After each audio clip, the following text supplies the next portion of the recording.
a história do envolvimento da empresa com pesquisa genética, que também é uma história que começa com a própria produção de sementes, uma das primeiras atividades da empresa e que já está agora entrando na terceira geração.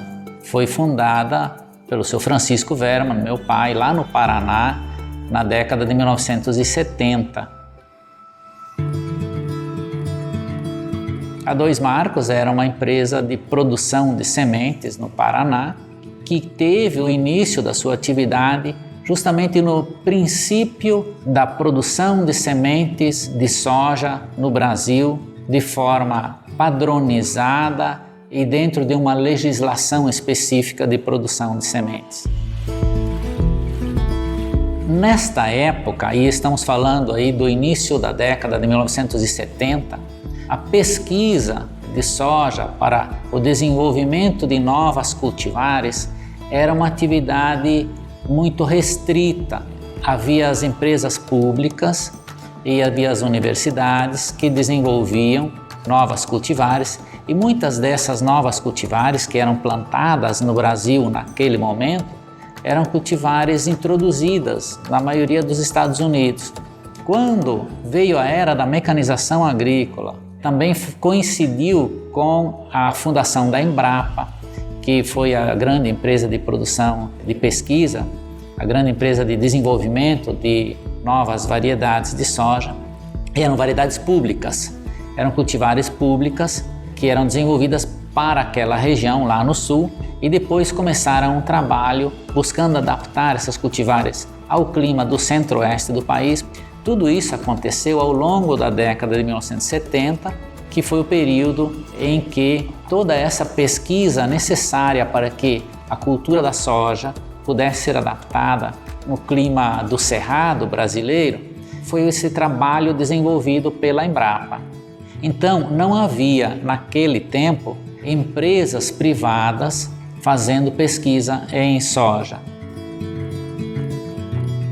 Em 1980, já com a Dois Marcos como uma empresa de sementes de soja no Paraná, surgiu uma primeira iniciativa privada de trabalho de desenvolvimento de novas cultivares, uma empresa de melhoramento genético, na qual a Dois Marcos se associou, passou a fazer parte desse trabalho e foi a grande experiência que nós tivemos com relação a essa atividade de melhoramento genético, de desenvolvimento de novas cultivares de soja.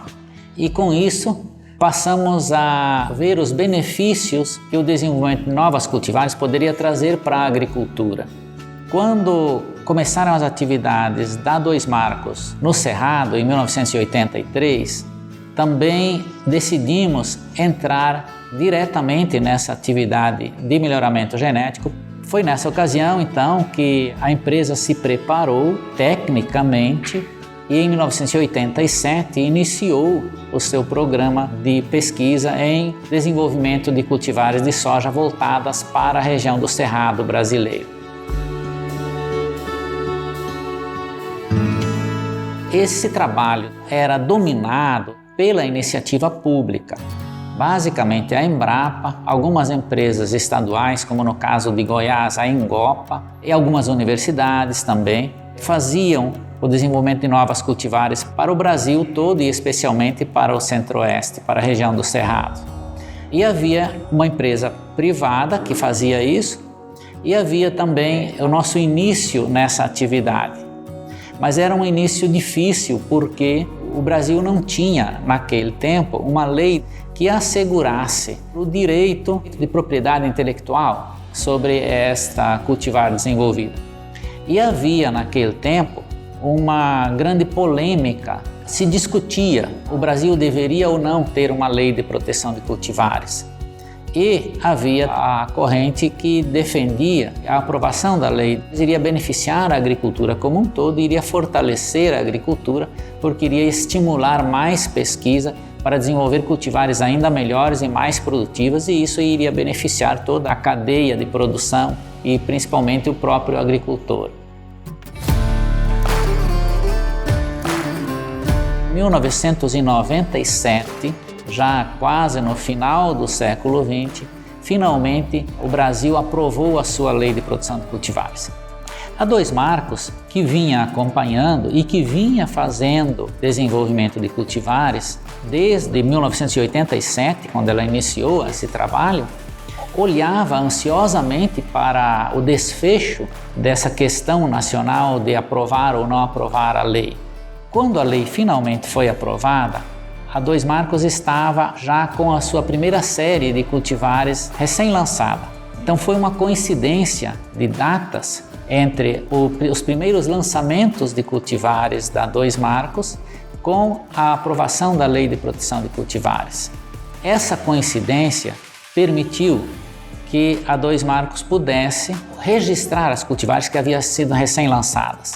E como nós vínhamos acompanhando todo esse movimento no Congresso Nacional, de olho na possível aprovação da lei, com a aprovação da lei, nós buscamos nos aproximar do Ministério da Agricultura e nesse momento o Ministério da Agricultura criou um órgão específico para tratar da implantação da Lei de Produção de Cultivares que havia sido recém-aprovada, que foi o Serviço Nacional de Produção de Cultivares, o SNPC, e que passou então a fazer a gestão dos registros das cultivares que eram desenvolvidas e que eram passíveis de serem registradas e protegidas, sobre as quais então o obtentor poderia cobrar royalties ou preservar a sua exclusividade no direito de multiplicar aquela variedade.